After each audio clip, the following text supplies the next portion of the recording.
Hello everyone, and welcome to my very first, this is actually technically my second off-season video, because I guess I did the video talking about which players have contracts that are expiring.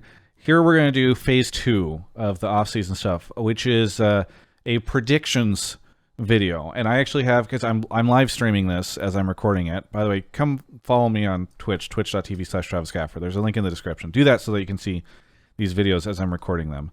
But just so that there's no confusion, and if anybody clips this or whatever, these are predictions, not leaks, okay? This video brought to you by Alienware, by the way. You can check them out at this link. They got a new desktop. It's pretty sick. Okay. Without further ado, I've got 10 of these. Number 1, a top EU jungler, probably inspired, joins North America. Number two, Alphari, Sword Art, and Perks all leave North America. Now, this one I got kind of screwed on, because I was coming up with these predictions a couple days ago. Esports Maniacos then put out a thing talking about how Perks and Alphari probably want to leave, or join the same team, and like Vitality is one of the ones that they are talking to. And so now that prediction sounds lame, because it just sounds like I'm taking the Esports Maniacos thing. But I still think there's a good chance that could happen, because I personally don't think that Alphari and TL should be happy on either side with how this year went. Obviously, there was a bunch of drama during the summer. C9, I think you can look at it and say something similarly about Perks. Clearly, they made it to quarterfinals, but I still felt like, I don't know, maybe neither of them feels like this was the way that they predicted it. And then very clearly, Sword Art and TSM didn't even make it to Worlds. So I am just skeptical about whether or not TSM is probably going to. So I think that's a safe bet. Prediction number 3.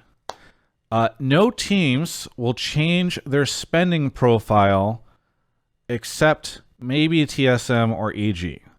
And so when I say spending profile, I say, like, I think that you can kind of sort the teams in North America into like 3 different groups from a spending perspective.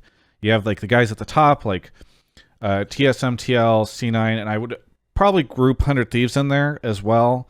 It's hard to say. I don't know what Abadage is putting on their books.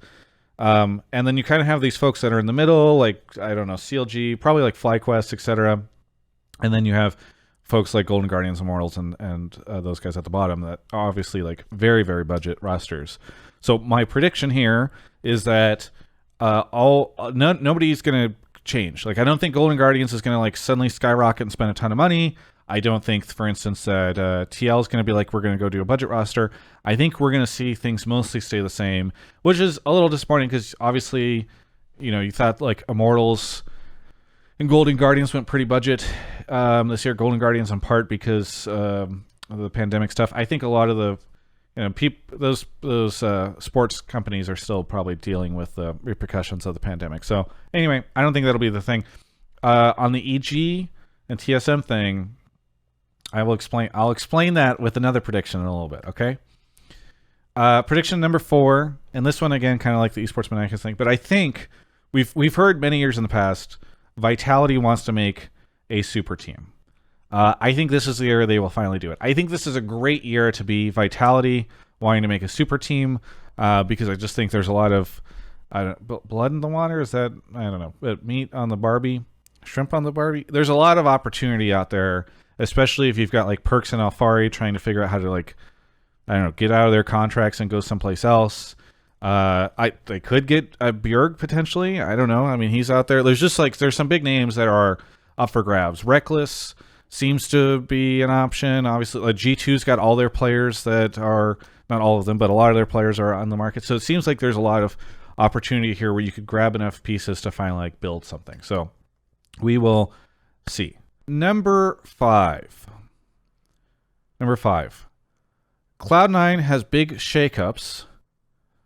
We've obviously talked about Perks potentially, but I think prediction time. Again, not a leak, a prediction. This is me interpolating into the future. That they will sell the contracts for either Blabber or Fudge or both. Which I know sounds crazy, but you have to think about how often Cloud9 does this. How many times have they had great talent and everybody goes like, oh my God, like they did this with Svenskeren, and I know everybody now thinks like, oh, well, Svenskeren, whatever. But at the time, he had just got MVP, and then he shifts out of Cloud9. So we'll see. I mean, I think it's crazy if they do something like this because, obviously Fudge had a great season. Blabber had some issues, but I think maybe kind of redeemed himself at Worlds. Regardless, I could totally see it happening because that's one of the things that Cloud9 does is they flip their players to other teams, and I totally think they could do it again, and a bunch of people would think it's crazy, and I just wouldn't be surprised if they do it anyway. Number 6. Okay, this one I don't know if you guys will think it's spicy or not, but I think Santorin will stay with TL. I know some of you might think like that's so obvious, but his contract is up right now. Again, there's a good chance that we see some different changes on these big teams. And I think he will stay, even though obviously he had some health issues that took him out of commission or whatever. I think he's got that under control, and we will see. So if you are hoping that Santorin ends up on your team or something because he's going to go into free agency, I'm predicting he's not going anywhere. He's going to stay with TL. Number 7, a top EU ADC, probably Hansama, joins North America. I don't think, like I say probably Hansama, I don't think it'll be Reckless. I know a lot of people are all about the Reckless stuff. I think if it does happen, it'll probably be Hansama. But again, kind of alluded to the fact that there's these rumors. I mean, Peter Dunn in the chat was saying that this is something that's out there in the ether, that Rogue is blowing up or whatever, and I feel like that could be a thing. Okay, now we're getting to the spicy ones. Prediction number 8. Bjergsen leaves TSM to either C9, EG, or TL. If he joins TL, Jensen will role swap to ADC. I am now going to defend my statement, my prediction. I'm now going to defend my prediction by playing you a video that I was like, this is the perfect fucking time that this video just hit. If I could role swap, what position would I play? Oh, I think that one is easy. AD here? Yeah. Yeah, because you play so much AD. So. Yeah, AD is fun. You guys might think it's crazy.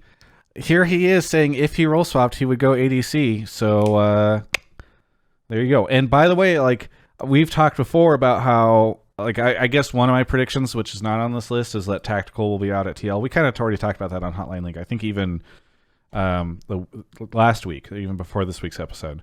And so if you are like, well, and it's tough because I don't think there are that many great ADC options in North America. So could you not have Jensen become the ADC for Team Liquid? Because obviously he has residency status. Then you bring Bjergsen. Now you've got 2 resident mid laner and ADC situations, which allows you to keep core even if he doesn't get the visa. And then I don't know, you have to figure out the Alfari stuff. Yeah. Prediction number 9. If EG doesn't get Bjergsen, you'll see them go with a very young roster. So this is sort of my take, because I think EG has the money, in my opinion, to try to be in this Bjergsen running. If they are a team that is capable of trying to make that happen, then building some sort of super team around him. I predict, because they're always like talking about all this, young and development stuff, and they're very big on the development stuff, and they've built out this backlog, and obviously they were able to bring Danny in this year, so they've shown it. And you hear this from Peter Dunn, you hear this from Kelsey, you hear this from other staff. So I think like they're in a unique position where they will probably pivot one way or the other. That is my prediction. My prediction is they will not run back some sort of pseudo situation like you had this year. I think they will build out some roster with like young talent that should look pretty good. They have Jojo Pyun as an option to them on their lineup or on their roster, so maybe they will do something like that. But that is my prediction if they don't get Bjergsen. But they could get Bjergsen for all I know. Who knows? 10. And I know it's going to end up on the TSM subreddit, and I just want to say to the TSM subreddit, I love you. Please don't shit on me. And feel free to discuss this only within the context of like speculation. But the big prediction is if Bjerg leaves TSM, Spica doesn't stay on TSM either. I think Spica and Bjergsen have a really, really great relationship. And yes, I know Spica's contract is not up yet. Yes, I get it. He could just, like, TSM could tell him, you're here and you're stuck. If you want to go someplace else, too bad.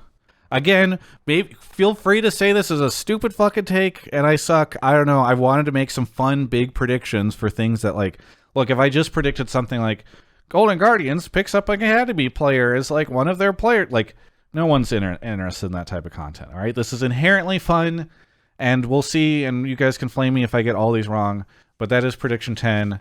And I hope you've enjoyed my predictions video. If you want, we're going to get serious soon. I know I said this one's for fun. We're going to get serious soon with roster rumors and all that stuff as I start hearing things. I will try to share that with you on this channel, on Twitter, on my Twitch channel, etc., etc. And then you can really start to panic, because right now you can just say I'm stupid.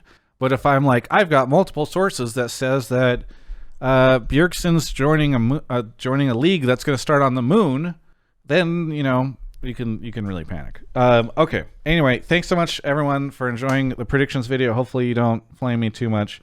But look, we could just all have fun, right? We're all fans of this game. We all want to have big takes, and I don't know. First time I think I've done something like this, so let's see how it goes. Maybe I'll look like an idiot in 6 weeks, and this will be something I'll include in the reaction video. Hi, Travis. Do I look like an idiot? Oh my gosh, Worlds is so hyped this year. I am really excited about it. I'm filming this outro shortly after Cloud9 made it out, so clearly I'm a little excited. But I wanted to say that that's not the only thing that's hype right now, because just now today, and you're probably watching this a couple days even after, depending on which interview this is on, Alienware has announced their new beautiful case. This is their new Auroras are going to be coming with this. It is designed from the inside out, with components laid out in perfect harmony, enabling performance, easy upgrades, and optimized acoustics. I mean, you guys got to see this. The beautiful side panel where you can see in. It's beautiful. I can't wait to get one of these things. The new Alienware Aurora. It's celebrating their 25th anniversary, and I want to shout them out because it's kind of perfect time to be talking about them as we're doing world stuff. So please check them out. You can go click the link in my description below if you want to learn more. Use a code, and yeah, stay tuned as this hits the market very soon.